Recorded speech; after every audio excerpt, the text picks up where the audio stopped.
just in case I needed another reminder, and I didn't, I don't know all the things about the Bible. I don't know most of the things about the Bible. It's a very big book. It's a very complex book. The superintendence of God that I think is very evident behind it makes it hang together in weird and surprising ways that you don't see coming on your first pass or second pass or third pass or eighth pass or 50th pass. I mean, there's just a lifetime of stuff here to unpack and look at. It's not like other books because its origins aren't like other books. And even people who don't believe, as I do, that the God of the universe is behind it have still found this to be wildly compelling. I know there are a whole bunch of you who are here having this conversation with me right now would say, yeah, that's exactly me. I'm not sure what to make about the God of the universe behind it thing, but the book is different than other books. It sits different. It reads different. It lingers different than other books.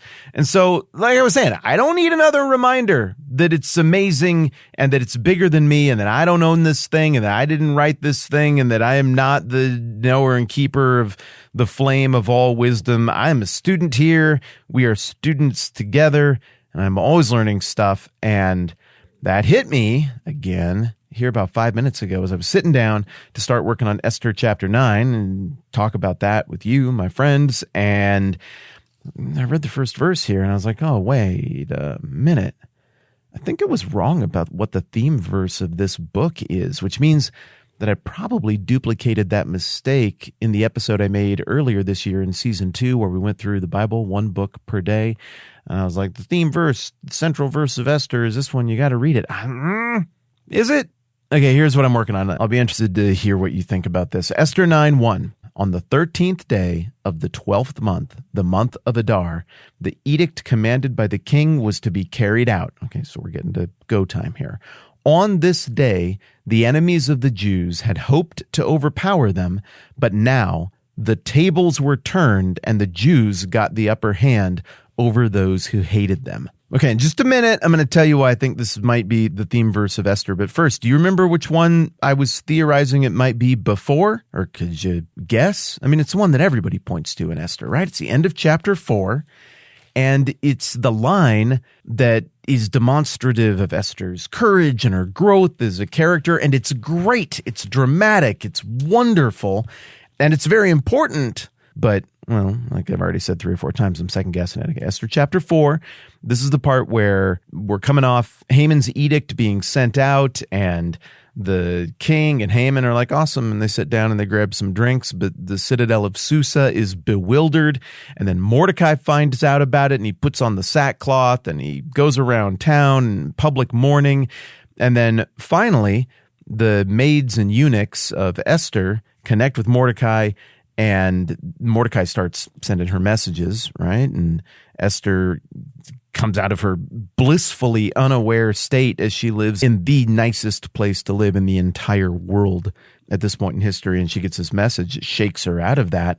And understandably, it takes her a minute to get her situation because that kind of environment has something of a lotus effect. It's intoxicating. You sort of forget time.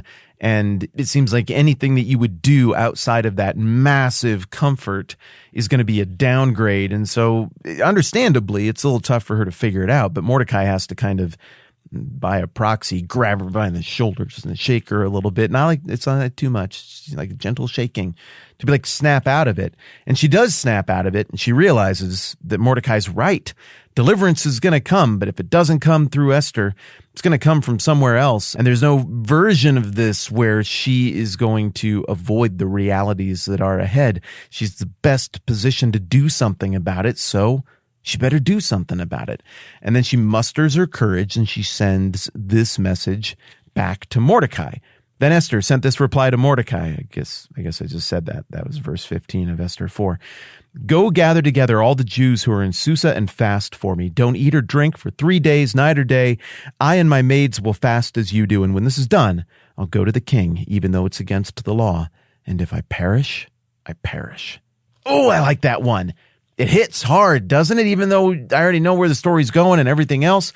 And so I think when I first came across that verse, when I was first thinking through this whole book, that one popped for me. So I'm like, well, what's really the pivot point of the book? And back then, I thought the pivot point of the book was the awakening of Esther, that she gets in the game and she goes on this journey, this character arc toward courage and grown-up priorities, and she goes from being this pretty girl who just won a pretty contest and knew how to work over a guy, which are admirable traits, I suppose. She goes from that to being the queen, the bold, brave queen, and I spent a whole bunch of time setting up how big, how brave and courageous this move is, because it doesn't immediately seem brave to be like, well, just, wife, go talk to your husband. But in this context, it is. And so I think I kind of fixated on that and latched onto the idea that the pivot point of the book is also the pivot point of Esther's character.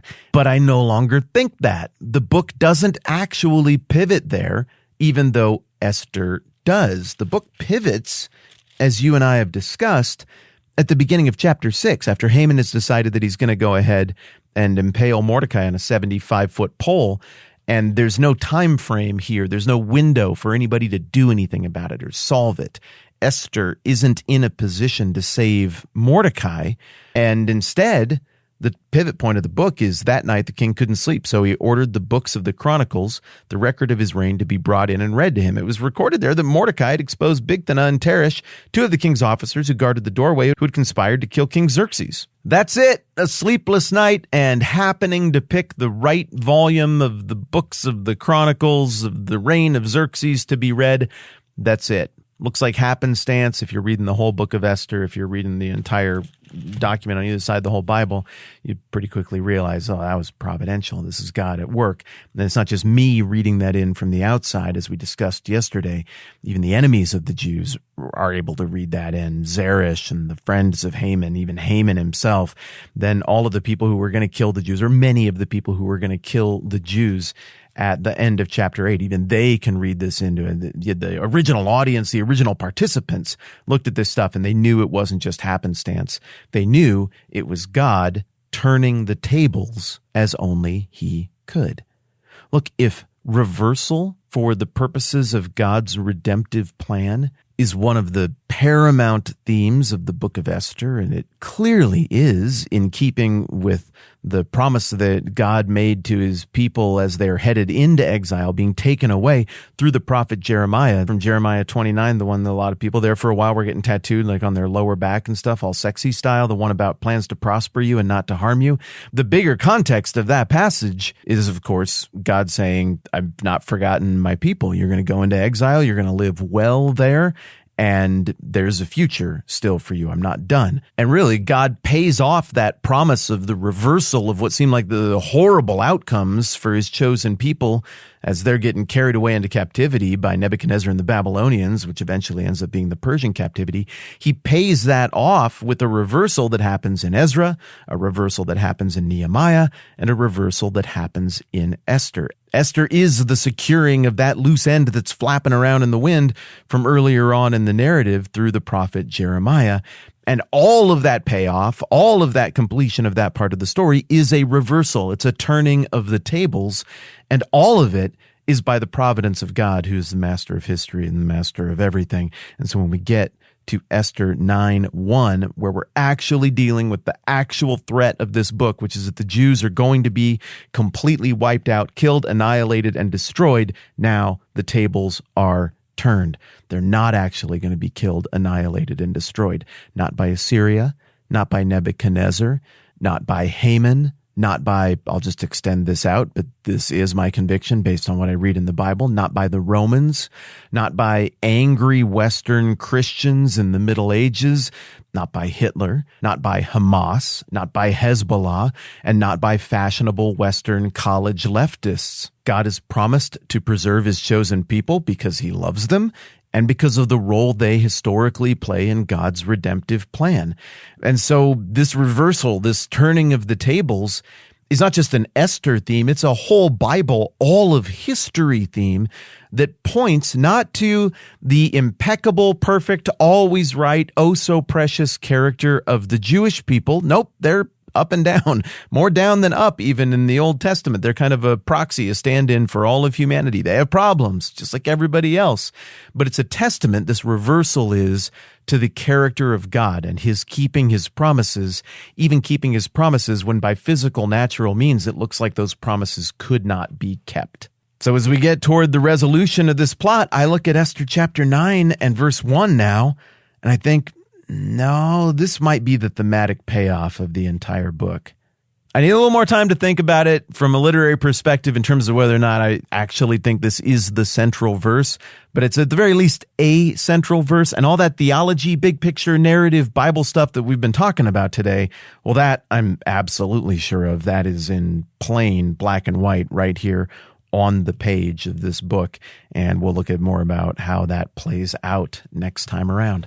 All right, I'm Matt. This is the 10-Minute Bible Hour podcast. Let's do this again soon.